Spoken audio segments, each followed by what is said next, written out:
Hi everyone, welcome to this reading. So I have this card out because it keeps falling out when I try to move this deck. So we're going to keep this out and we're going to talk about the energies and see what this is trying to say about the energy. So if you are new to my channel, my readings are a little different. If you're returning, welcome back. You know how I do. If it doesn't resonate with you, if you're forcing the story to fit, arguing with it in any way, just leave it behind for the people who it's meant for. If you're interested in no longer smoking, there will be a no smoking subliminal posted in the next couple of days on the channel Ritual. So I'll have that link down in the description box below. And if you are not aware, that is a channel where we're raising energy in a ritual sort of fashion to record the audio so that the audio carries a different energy with it. I'll be using the same energy that I raised in order to help myself stop smoking about 4 years ago, and I've never wanted to smoke again since. And that's after being a very heavy smoker. So hopefully that can help some of you guys and help support your journey. So let's go ahead and let's begin.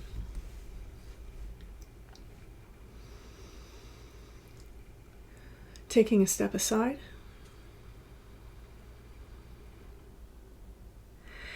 And allowing spirit to pass through me.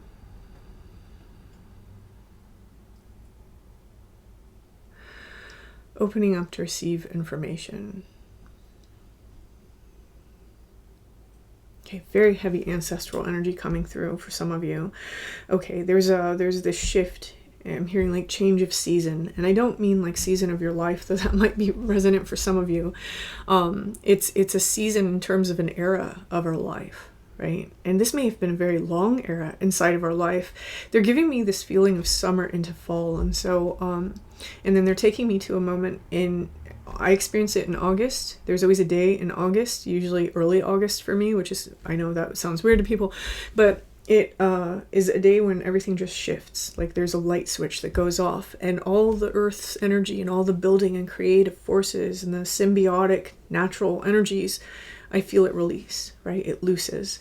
And there's a wildness in that loosing. There's like this chaotic energy that starts to broil. Someone here in the shifting of the season, there's something being released. And it's something that's wild. It's almost as though we take this dragon or snake aspect of ourselves and we bring it out to light. And it's whipping its tail around, right? For some of you, it's not just you. It's again, that word symbiotic is coming through. And so it's you in a situation, right? Maybe you and another person, you and a family, you and a friend group. This is, I didn't look down.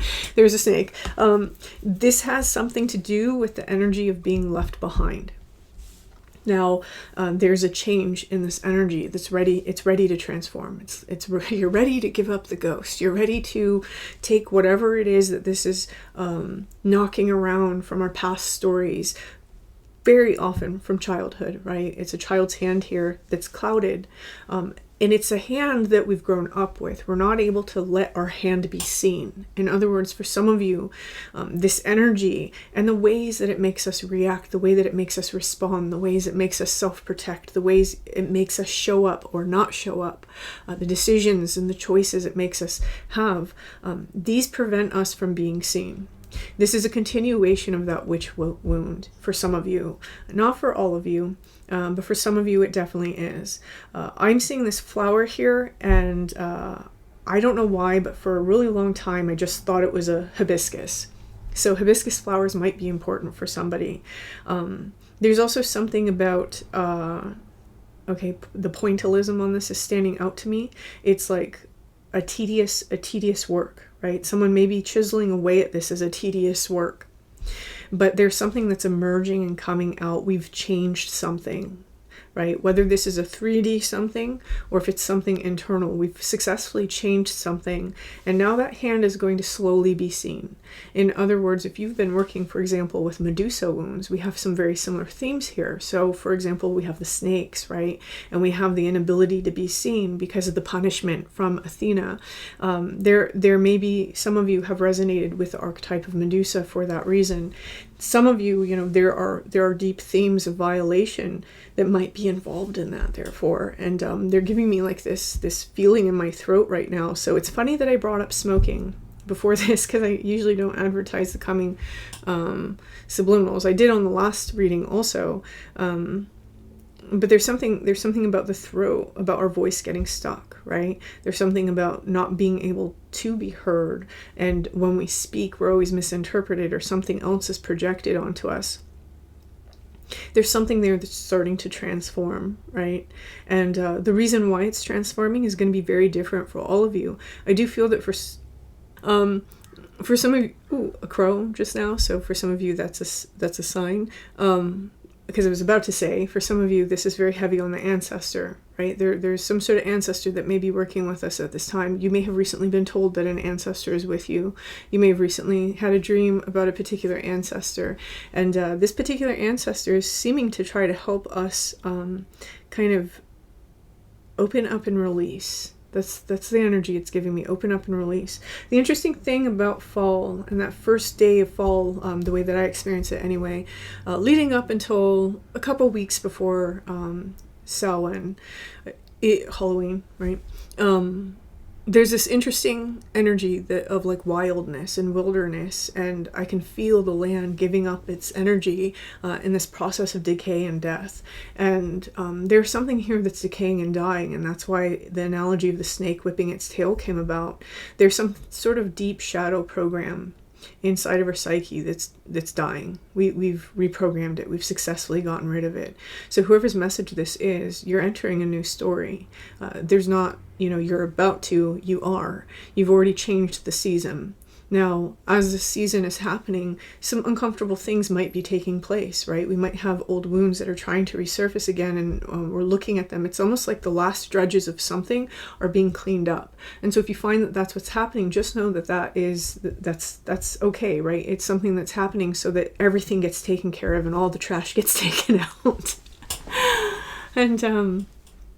And then what happens in fall? Then the cool comes and the beautiful colors, right? There's a cooling off period that's about to emerge for somebody. And in this cooling off, it's almost as though life regains its vibrancy in some way. Okay. Halls of learning, spirit guides, confirmation, great lessons. More than halls of learning, and for some of you, the Akashic records are going to be very important right now, as well as the halls of a mentee, which came out the other day. And I was told that somebody asked something about halls of a mentee, meaning M-E-N-T-E-E. It's A-M-E-N-T-I. So there you go. That's the correct spelling. What I'm really seeing, though, here is a graduation. It reminds me of university, and it's reminding me of the brilliant, light and vibrancy that you feel when you've finished something. This is a life lesson, a soul lesson well learned, whatever this is. And again, like I said, with that pointillism, this has been chiseled away at for a very long time. Someone is really getting to, again, with the Akashic records in the book, right? Someone is getting to they've gotten to the code, and they've navigated it, and they've reworked it, which was yesterday's message. So if this message resonates for you, I'll link that message at the end of this video. Okay. Tell me to take this deck again. Whoever this ancestor is very, very protective, and I don't feel that they're always around you. They come and go when they can, but right now you have a very powerful spirit around you that's trying to guide this process of learning. Those of you who don't know your ancestors, it doesn't really matter. Our ancestors are in our DNA, right? All that our ancestors were is inside of our bones. So here what we have is something a spirit said to me once. Here we have the siren, and the siren, I'm not necessarily taking the meaning out of the book here. I don't remember what the meaning for the book is in this one, but I'm being drawn to this sort of mermaid tale, right? Being able to navigate the waters with more fluidly. And this is making me think of this philosopher's stone up here. It's like we've gotten very good at our own alchemical process. So someone here, you've become good at navigating your emotional spaces, or you're becoming good, right? For some of you, that's what this graduation is. It's coming into a place where we're becoming a little bit more emotionally aware and understanding how to do those deep dives into our emotions, in which case there's a lot of treasure to find, right? There's a lot of beautiful things to find out about yourself, and beautiful things to decide whether you want to transmute them, you want to integrate them, or you want to bring them with you. Here with this siren, it's interesting because they draw the siren scales Very similar to the way that I drew scales on a particular piece that I did. Do I have it around here? I do not. Oh, I do, but where is it? I don't know. That was basically Lord Shiva, and it was the snake that was, oh, chills, that's around his throat, right? For some of you, what we're learning is the poison, right? It's the ways that we use acidic words, the ways that we might not necessarily use our language the best way, or maybe ways that we self-harm the throat chakra, especially if, for example, you have an addiction to smoking. There may be certain types of self-talk that we are recognizing we poison ourselves with. So there's something very important right now about communication and the use of communication and understanding exactly how we're communicating, not just to ourselves, but to others. And for some of you, it's about no longer holding that block in, right? It's about allowing yourself to be free of your voice, to be free with your voice. For some of you, it's learning not to speak out in anger, right? That what you think is true in your opinion when you're angry maybe shouldn't always matter in the moment, you know? So whoever's message this is, there's a lot of lessons about communication that are coming through with the hulls of learning, just kind of the symbol connection that they're giving me with the siren scales. Okay. Another thing that's jumping out to me here is magenta, the color magenta. Now, the color magenta is a color that I associate with a chakra that's at the base of the neck behind you, right? In the base of the back of your neck. This is one that I see active in people who are really eccentric.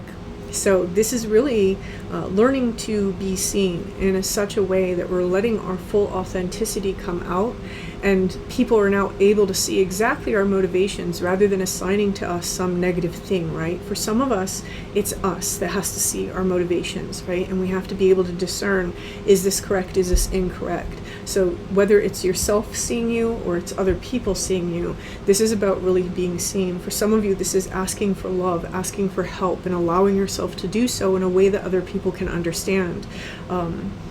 Because I think that for a lot of people in this collective, we try to do that in our own way, and we may not always understand that it's not in a way that people can understand, right? Here with the siren, with this magenta, this is really telling me, it's almost like allowing yourself to be so authentically you that your vulnerability is out there, very open, right?